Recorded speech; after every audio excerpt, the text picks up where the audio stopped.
back to another video. Today we're going to be reviewing the £17.99 phone, Alcatel 1068. So first off, we're going to open the box.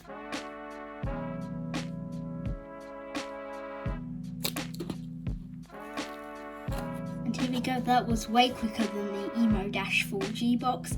Now we can go right ahead and open up the box. And right on top, we have the Alcatel 1068, which we will get into in a bit.